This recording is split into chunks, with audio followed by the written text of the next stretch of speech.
corner nations rise, with fire burning in their eyes, a tapestry of hopes and fears. Okay, let's dive right in. Welcome, everyone, to the Deep Dive. We've got a really interesting situation to unpack today. Based on this stack of materials you shared, articles, notes, the works, it really feels like one of those moments where sports, global politics, and, well, just sheer national readiness kind of collide. Our goal here, our mission for this deep dive, is basically to sift through all this and pull out the key insights, the nuggets, about Russia's potential participation in the 2026 FIFA World Cup.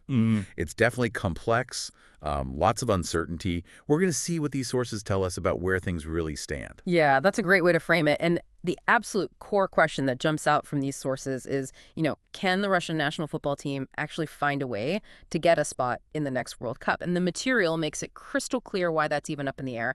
It really all boils down to the current sanctions. Okay, sanctions. Let's unpack those then. What exactly did the sources lay out about them? Well, the documents state pretty clearly that FIFA and UEFA imposed bans on Russian football teams taking part in international tournaments. And this decision, it came back in 2022. Right, 2022. And what was the context, the backdrop for that decision? The sources explicitly connect it to the ongoing conflict between Russia and Ukraine. The stated reason behind the ban was essentially to isolate Russia from the global football community as a response. So was there a sort of timeline mentioned in the materials, a sequence of events? Yes, yeah. It's highlighted. You see the conflict escalating in February 2022. Then FIFA and UEFA announced the sanctions in March 2022. And by April 2022, Russian teams were formally banned from the official competitions, and they've stayed excluded since then. The key thing to grasp here, based on the sources, is that this ban isn't just some technical rule change. It's presented as a direct, deliberate response to the geopolitical situation at the time, aiming to isolate Russian football. That's the baseline here. Got it. So that's the foundation of the uncertainty. Now, maybe put this against the backdrop of the 2026 World Cup itself. What do the sources tell us about that tournament? They paint it as pretty historic. It's going to be co-hosted, right? Canada, Mexico, and the United States. And it's expanding significantly. We're talking 48 teams spread across 16 cities. It's a much bigger stage. So the big question mark for Russia is specifically about getting into this major expanded event, given the current ban. Precisely. That's the nub of it. Okay. So given their ban from the official stuff, what did the materials say about what the Russian Football Union is actually, doing? Are they just sitting back? Oh, far from it. According to these sources, they're actively working to maintain team readiness, keeping the players sharp. How can they even do that if they're locked out of the main competitions? Through international friendlies. That's the main avenue mentioned. Friendlies. Okay. Yeah. And did the sources give any indication of how those have gone? Any, interesting results?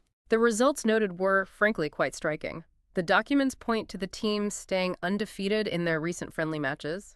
They list some specific wins: an 8-0 against Cuba, a massive 11-0 against Brunei, and a 4-0 win over Syria. There was also a draw against Nigeria mentioned, which had apparently ended that winning streak. Wow, some of those scorelines are pretty eye-watering. What's the strategy behind playing these specific matches, according to the sources? Is it just about winning? Well, the sources suggest it's mostly about maintaining their competitive edge, keeping the team playing at a certain level. And it also sort of positions them for a potentially quicker reintegration back into official international football if, and it's a big if, those sanctions get lifted. So what this tells us, the real insight here, is that the Russian Football Union isn't just passively waiting. They're actively trying to stay competitive, preparing as if they might get back in whenever that could happen.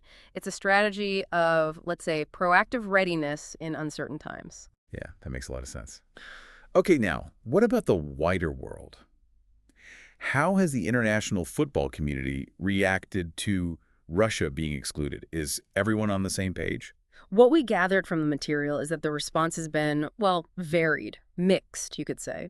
Some parts of the international football community strongly back the sanctions, no question. But others, look at who they've played friendlies against. Countries from Asia, Africa, South America are mentioned. They've kept some level of sporting contact. And this isn't purely a football issue, right? The sources brought in political figures, too. Oh, absolutely. This whole situation bleeds way beyond the pitch. It really highlights that tangled mess of sports, politics, international relations.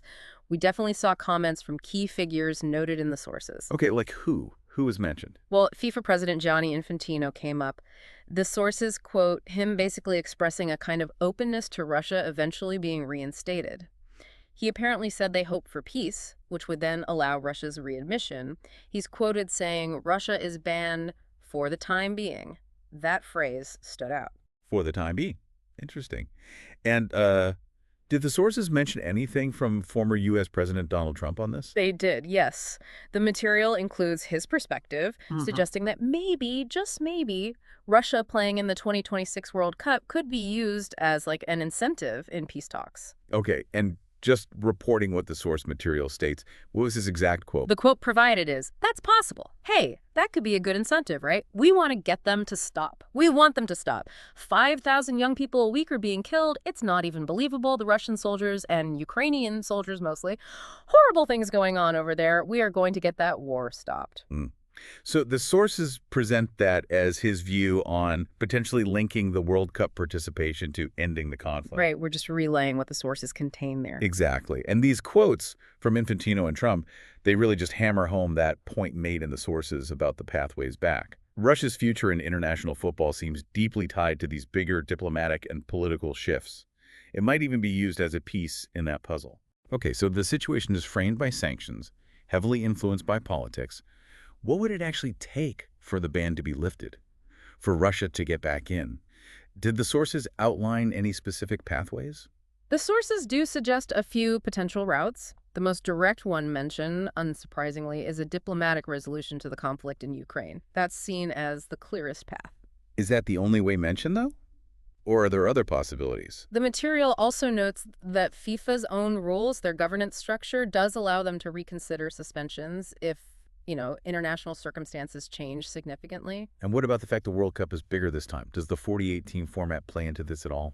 It's mentioned as maybe a theoretical possibility, the idea that the expanded format could potentially offer a bit more flexibility, perhaps for late additions or tweaks to the qualification process. But the sources frame this more as something that depends heavily on those other factors falling into place first. It's not a standalone solution. So a few potential avenues, but they all seem really dependent on that wider political climate improving, right? Yeah. And isn't there a ticking clock here, especially for European qualification? Exactly right. The European qualifiers for the 2026 World Cup are set to kick off in 2025.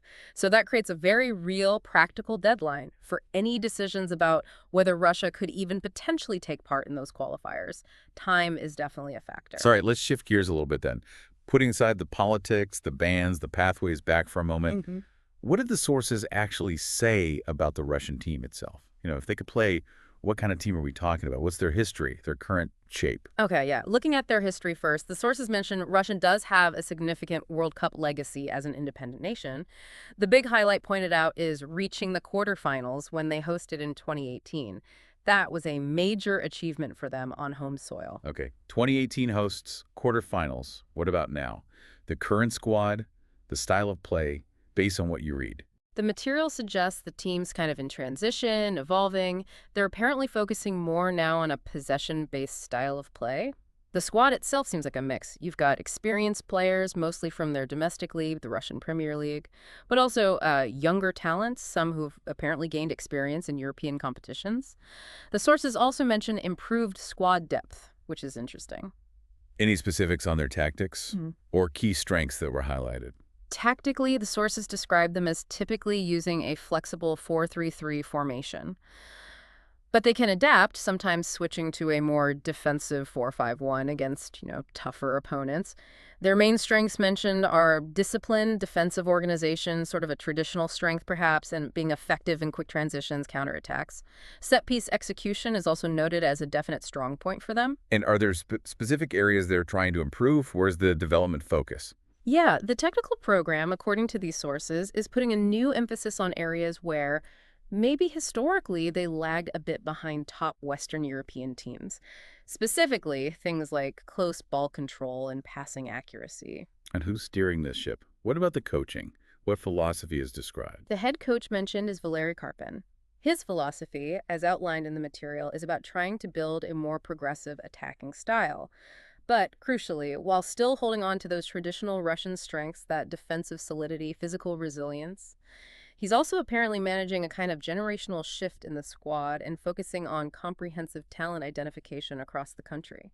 And even with all this uncertainty about playing, do the sources mention what their goals or ambitions are? Yeah, their stated aims, according to the sources, are pretty clear. They're aiming to, at minimum, get out of the group stage if they were to qualify, and they're targeting another quarterfinal run. But the key point noted is that Karpin is preparing the team as if qualification is definitely happening. The idea is to be absolutely ready if that door suddenly opens. Did the sources offer any kind of comparison? Like, how does this Russian team stack up against styles from other regions? Yes, there was a bit on that. They mentioned that player fitness has improved using modern sports science, which helps them compete physically. This apparently helps them counter, say, the technical skill of South American teams by using collective tactical discipline. And they're also described as generally having a better tactical understanding and game management compared to many teams from the Asian Confederation. Interesting. So it sounds like the picture painted is of a team and a federation that are really actively trying to improve and stay relevant, even though they're completely blocked from official competitions right now. Exactly. They're preparing for a future return that depends almost entirely on factors outside their control, outside the world of sport. Okay, so we've navigated through quite a bit here. We've looked at the ban itself, the reasons behind it, the influence of politics and key international figures, the potential ways Russia might get back into international football, and even a snapshot of the team itself, all based on this source material. So, pulling this all together for you, the listener, why does digging into this matter? What's the takeaway? Well, I think understanding this deep dive gives you a really clear, real-world example of how these big geopolitical events directly slam into other areas, like global sports.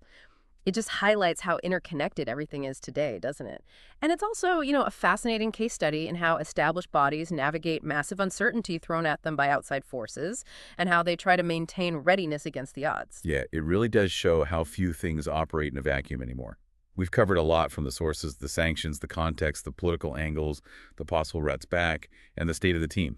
And the big overarching theme coming out of all these sources is just that huge cloud of uncertainty hanging over Russia's participation in 2026.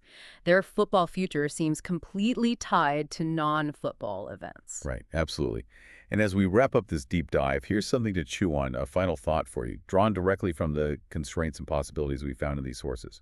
We know the European qualifiers start in 2025. We know a diplomatic resolution is highlighted as the most direct path for the ban to be lifted. So the question is, what specific conditions or events, whether they were directly mentioned or just implied in the sources, would realistically need to happen on that geopolitical stage before those 2025 qualifiers begin for Russia to even have a shot at being part of that qualification process? Something to think about.